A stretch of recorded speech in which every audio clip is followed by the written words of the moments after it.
Привет, мы уже месяц прожили в кемпинге, беспрерывным месяц с двумя маленькими детьми прожили в палатке. Хочу поделиться опытом, что необходимо иметь с собой в кемпинг, чтобы быть максимально защищенным, пребывать в максимальном комфорте, и чтобы ваша авантюра по путешествию не сорвалась.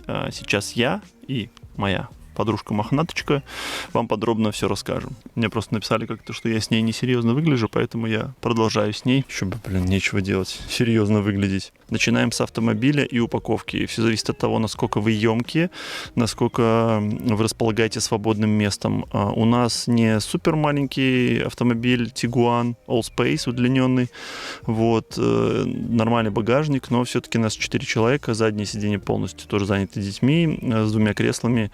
И поэтому мы поставили себе багажник на крышу, долго выбирал. Хотел Thule купить себе, потому что, смотрю, вся Польша ездит с этими Thule, но они типа такие распиарены. Еще разные тут есть.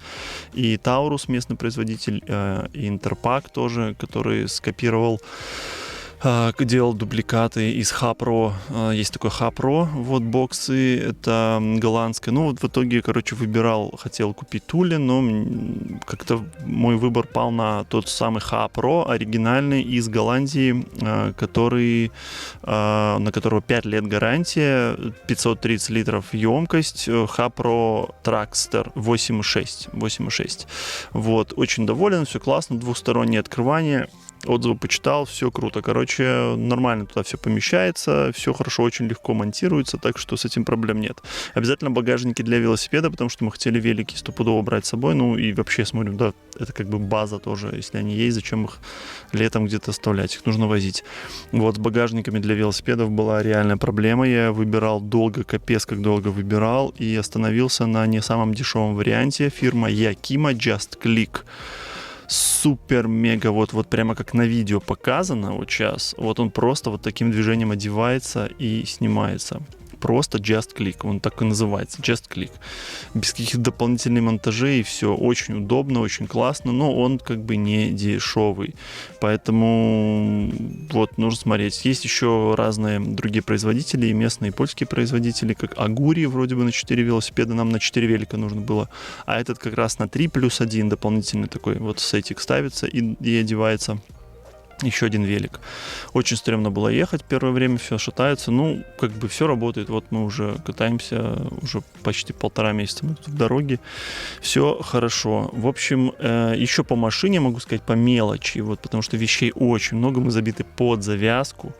И по мелочи, это эта сетка, которая над головой, кстати, я часто записываю видео, спрашиваю, что за сетка там у тебя, зачем она тебе? Думают, что это тонировочная. Нифига, это сетка, которая дает дополнительное место для всяких мелочей. Упс. Ой, видите, сколько всего. Она натягивается на эти штуки. И держится. Мне, конечно, тут не очень удобно бывает, но, слушайте, дополнительное место очень важно. Шапки, ветровки, кепки, куртки, кофты, все туда запихали. Какие-то пшитулянки детские, игрушки мягкие. В общем, удобно. Это очень удобно. Так, дальше идем по базовым вещам. Палатка. В прошлом году у нас была Arpinas 4.1. В этом году мы ее сдали и поменяли на Arpinas 5.2. Это такая двухспальная палатка, она 5-местная. Fresh and Black, это значит, что она хорошо, материал хорошо вентилируется, и она внутри как blackout. Очень круто в ней спать. Очень советуем палатку. В Декатлоне просто пришли и купили. Следующее. Под палатку обязательно нужно брать подстилки. Такая клеенка специальная, толстая, потому что если вы этого не сделаете, то, во-первых, будет геморрой с очищением палатки. Сейчас я покажу, какой. А во-вторых, это дополнительная защита от дождя, от влаги. Главное, чтобы этот подстил не выходил за края палатки. Его нужно загинать там внутрь, чтобы, если вода лилась, чтобы не попала между подстилом и палаткой. И я взял этот подстил, но я не рассчитал длину. И чуть-чуть предбанника, половина нашего предбанника стояла без этого подстила. То есть это, ну, как главное спальное место было защищено, от влаги у нас были дожди. Но фишка в том, что мы потом через месяц, когда снимали палатку, 1,5 часа отмывали днище. Ну, мы отмыли, все окей, ничего не прогнило, но там спрессованная вот эта вот вся земля тухлая. Короче, подстил обязательно. Это и защита, ну и практичность. Вот, навес. Вот чего у нас не было, и вот что мы сейчас будем уже на второй заход покупать. Сейчас мы уже месяц отстояли в одном кемпинге, обзор кемпинга, в другом видео обзор полный, какой супер крутанский, топовый вообще кемпинг мы нашли, где, в каком городе. Это подробно все будет освещено в другом видео, не знаю, уже выложено или еще впереди. Ну, короче, если интересна тема, подписывайтесь. В целом у нас тут о жизни в Польше, и мы тут рассказываем, семейный блог, бла-бла-бла. Вот, я редко делаю такие прикладные видео, но мне показалось прикольным изложить свой опыт, потому что я сам делал чек-лист, и кто-то в комментариях спрашивал, что нужно взять, и я такой думаю, да это же типа база, всем все известно. Потом, как начал писать, думаю, офигеть, это вот все, надо записать видос, потому что, ну, прикольно, сам офигел от того списка, который получился.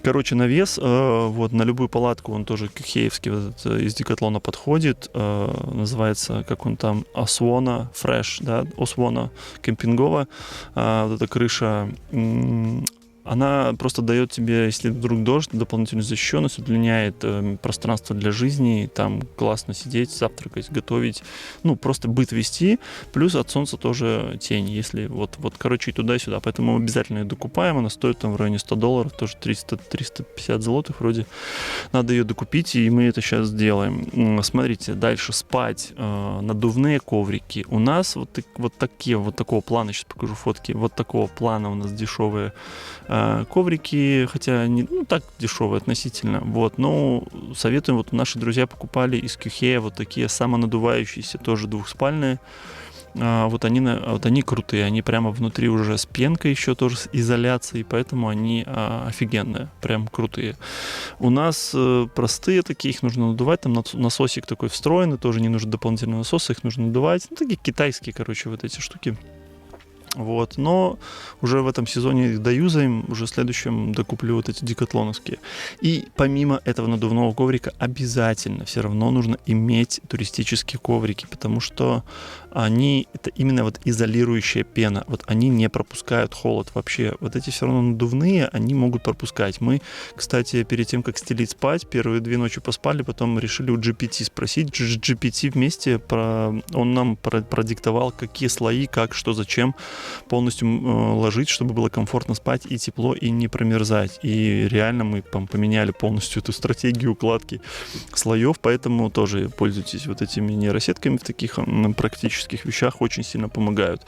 Коврики туристические у нас вот пенки без фольги, я думал, это маркетинг, оказывается, и GPT сказал, и в целом люди, потом я смотрю по отзывам, с фольгой. Фольга реально, вот если ты фольгой вниз, она отражает холод обратно в землю, если ты фольгой вверх, то она отражает тебе же твое тепло, поэтому обязательно. Потом ковры, пледы в предбаннике я написал. В общем, пледы, ковры, вот сколько есть, мы все брали. У нас у детей таких 2 детских кемпинговских, таких на защёточке с капюшоном пледа, 2 простых пледа тоже из Икеи каких-то или из Юска, вот, и такой кемпинг, тоже пикниковый плед тоже у нас в предбаннике. Короче, этого добра вообще мало не бывает. Вот реально советую. Если вы особенно хотите надолго, в палатке, берите. Короче, мало не бывает. Ребята, постараюсь сделать список важных вот этих предметов со ссылками, где я это покупал. На Allegro или там на интернет-магазины. Постараюсь сделать отдельный пост, оставлю его в нашем телеграм-канале. И в описании оставлю ссылку на этот пост. Ну и в любом случае там будет ссылка на наш телеграм-канал, где мы собираем полезную и классную, важную информацию о жизни в Польше, там скидки, поиск жилья, мобильная связь, страхование авто, в общем, много делюсь полезными ссылками из личного опыта, все только через личный опыт, плюс общение, и там мы в реальном времени освещаем всю эту нашу движуху, поэтому приходите в наш телеграм-канал, и обязательно постараюсь вам списочек оставить, чтобы можно было просто пройти по ссылке, посмотреть на все те предметы, о которых я тут рассказываю. ссылка в описании. Также перед палаткой мы целый месяц почти стояли. Перед палаткой не купили такой, знаете, вот коврик, чтобы было комфортно заходить, чтобы болото не разводилось. И у нас разводилось болото, мы уже под конец дозаказали, мы там в процессе много чего дозаказывали. И вот приехал этот коврик. Вот, поняли, что без такого коврика перед палаткой никак не обойтись. Потому что хочется сюда вот выйти иногда или расти. Ну, в общем, столик сюда поставить. Вообще он, кстати, достаточно маленький. Он тонкий, всего 400 грамм весит. Поэтому у нас очень мы ограничены в объемах, в размерах. Поэтому поменьше берем.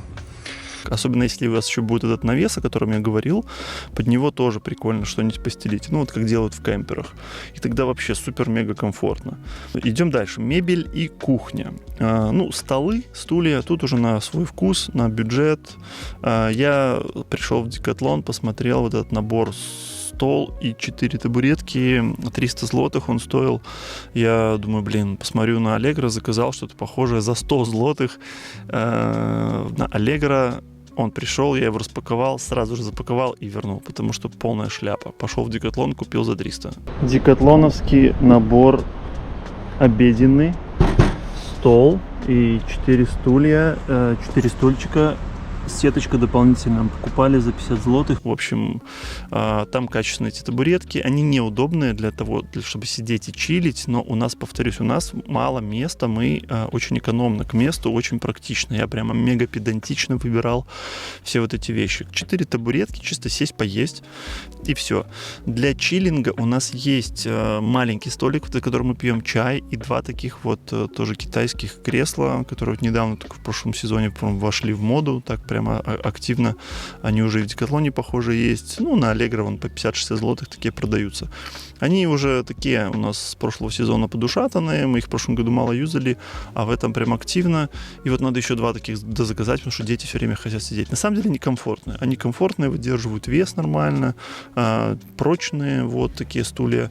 Ну, короче, повторюсь, стулья, столы это вот уже на вкус и цвет. То есть кому как. Тоже смотрите, если есть место, если есть деньги, то берите чем больше, тем лучше. Это, конечно, удобно, когда много столов. Если много лишних столов, можете поставить в палатку, использовать тоже под хранение, подготовку. Всегда хочется отдельный стол, но все упирается в место и бюджет. Так, много мягких поджопников написано и пледов. Ну это я говорил, да. Мы еще всякие подушечки брали. Такие есть, вот как туристические коврики, есть еще под попу такие просто складные. У меня таких 2 штучки есть. Какие-то подушки мягкие есть, они всегда тоже. Там вот в предбаннике был дождь, мы на полу сидели. Это тоже нужно, никогда не помешает. Вот всегда где-нибудь сесть или еще что-то.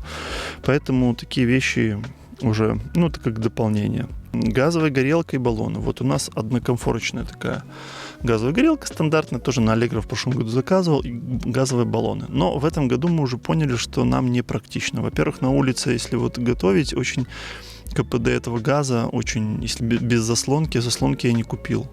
Вот как-то не дошли руки, не купил, что-то пожалел я 80 злотых за какой-то кусок металла, но в итоге деньги уходят на то, что газ, перерасход идет сильный. Но мы потом просто стали готовить в предбаннике, в палатке, и сразу же там греется, кипит, все быстрее. Вот. Уже подумали, что на следующий год мы продадим или куда-то там отдадим, подарим эту горелку и купим себе электрическую, потому что сейчас дойдем до электричества. Вот. Органайзер и полки под продукты. Очень советую всякие сумки, знаете, с разделениями, чтобы хранить продукты. Вот мы купили себе такой анекс кухонный, туристический, тоже недорогой, на сайте Декатлона.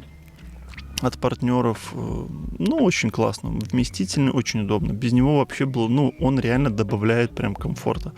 И вот если на такое есть свободные деньги, палатка вместительная, машина вместительная, то рекомендуем. Вот я на это выделил место в машине, потому что это обязательно. Мы знали, что долго будем стоять. Вот, мы купили и не пожалели. И еще бы я докупил пару полок. Будь больше места, я бы еще докупил пару таких вот полок. Потому что, очень круто с этой штукой живется. И техника. Так как как тут супер-мега цивилизованные кемпинги, всегда везде есть электричество. Даже без электричества здесь кемпинга нет. Ты можешь его не брать, но, конечно, нужно брать, потому что упрощает жизнь. Цивилизация, понятно, да? Вот. А для этого обязательно нужно и пшедужечь такие иметь удлинитель длинный, основной, который будет вас запитывать, которым вы запитываетесь от столба с электричеством. И еще несколько нужно внутрь палатки. То есть я советую, который вот этот основной удлинитель у вас приходит в палатку, и там иметь какой-то такой удлинитель, тройник, чтобы было там 5-6 гнезд. И одну какую-то в палатку внутрь спальни можно провести, чтобы зарядки, чтобы фонарики, потому что очень много чего заряжать. У меня вообще целая сумка всяких кабелей, вот этого всего тоже много нужно. Куча фонариков, все разряжается, все нужно заряжать. Плюс мы заказали потом со временем чайник электрический, который упрощает готовку.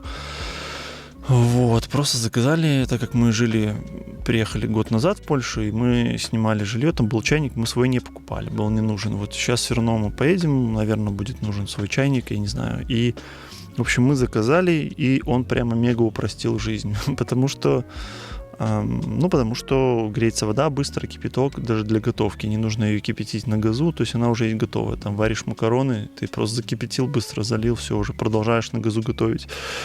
Даже блендеры маленькие взяли с собой с ногой и с такой штукой, чтобы там что-то порубить, и пользовались для готовки очень удобно. Электричество решает.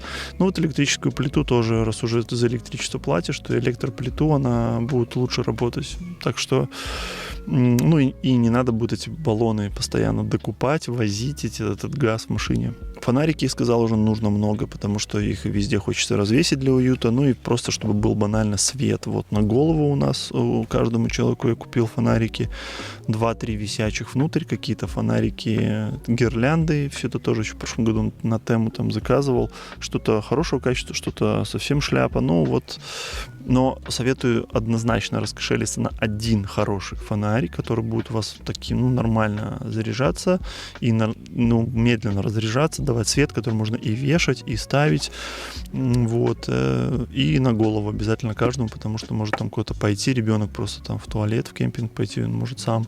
Это очень удобно тоже. А что у тебя на лбу? Я твой светлячок. Следующий раздел — одежда. Мы набрали кучу всего, и как-то по привычке тоже там какие-то байки, штаны, но на самом деле открытием в этом сезоне для нас стали вот эти флиски, флисовые кофты. Они они сделаны специально, технологическая одежда, они сделаны специально для такого туризма. Они очень комфортные, на полном замке. Есть на коротком замке, мы на полном взяли, очень удобно. Они прям реально греют под горло. Детям заказали там какие-то другие с капюшоном. В общем, это прямо реально открытие. Вместо всяких баек, кучи всяких баек. Я тоже импульсивно перед этой поездкой купил в H&M какую-то байку. Тоже шляпа полная просто. Вообще просто выбросить можно. А стоит так же, как мы на Zalando заказали эти флиски. Там чем круче бренд, там всякие North Face или Patagonia. Patagonia вообще там дорогущие. Они там супер, там ручная работа у них, там все проверяется.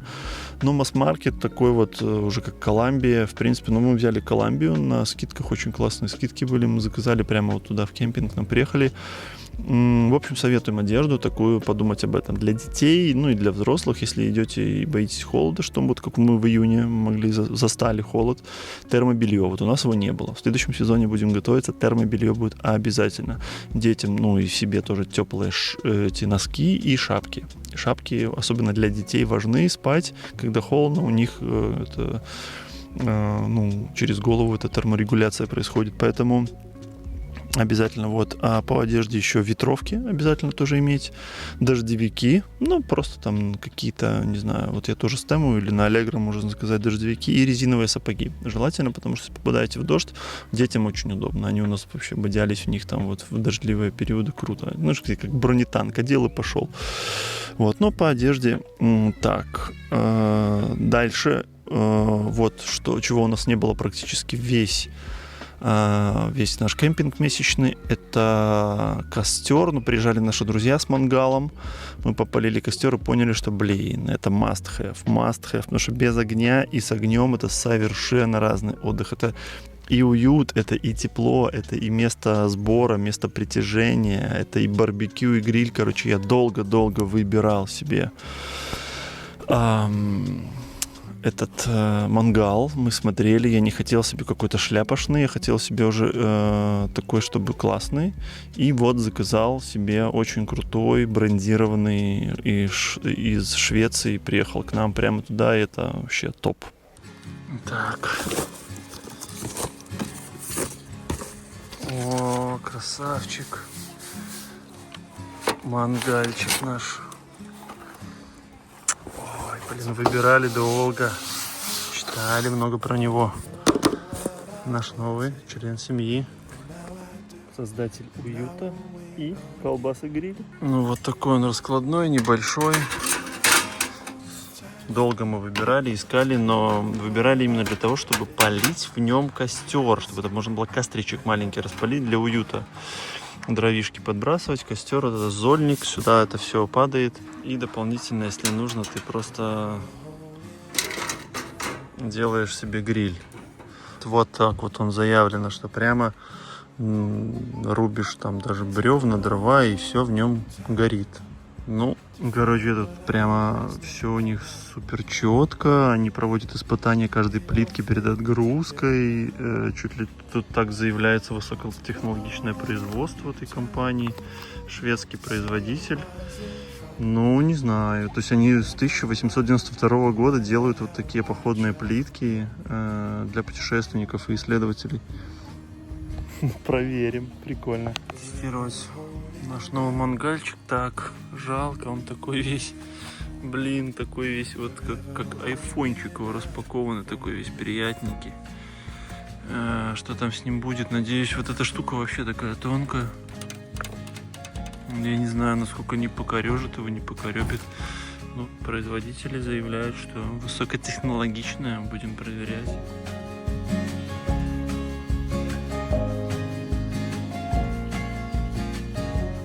Ну, с первой спички получится или нет? Мастер прям.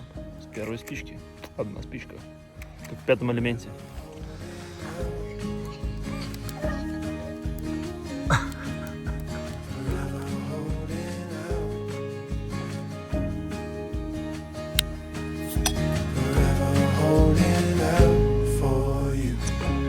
Поздравляю вас с нашим личным костром.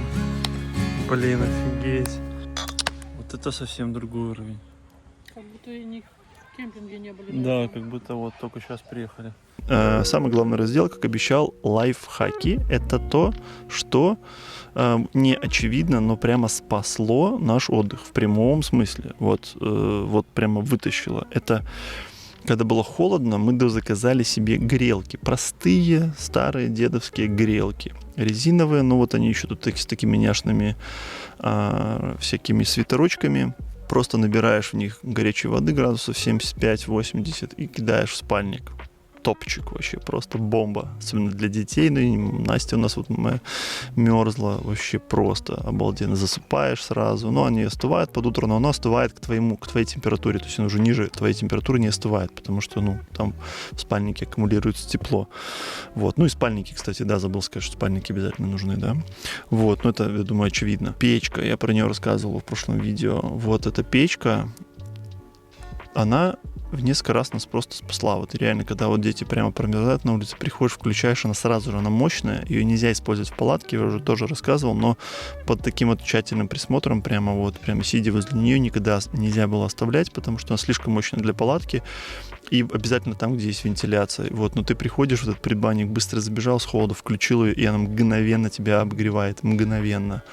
То есть даже тот же костер, его нужно распалить туда-сюда, если еще дождь, то это нереально, да. Вот, и печка, вот это просто то, что спасло. Если бы не она, реально бы собирались, наверное, куда-то уже уезжали в какую-то квартиру, потому что за детей было бы немножко стрёмно. Ну, ты приходишь, обогреваешься, и все класс.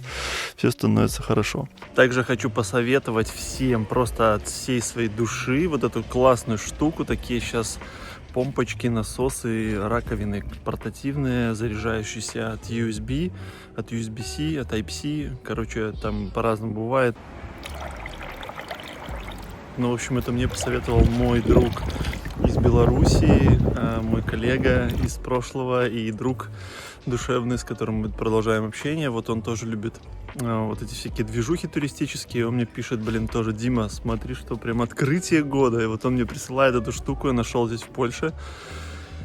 Блин, реально очень крутая тема. Если ты в палатке и в кемпинге в раковине далеко, сделать себе такую портативную моечку, чтобы там что-то сполоснуть, она очень сильно упрощает жизнь, поэтому тоже рекомендуем. Ссылочка тоже будет в списке в нашем телеграм-канале, где я ее купил.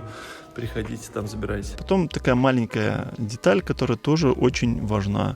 Особенно если есть маленькие дети, ну в основном для детей, которые уже не совсем ходят в горшок, да, ну которые ходят в туалет, но ночью, если вот шестилетки хочется, а это кемпинг, и чтобы не вставать, то советую иметь ведро непрозрачное с крышкой, 5-литровое какое-нибудь, и использовать его просто как ночной горшок.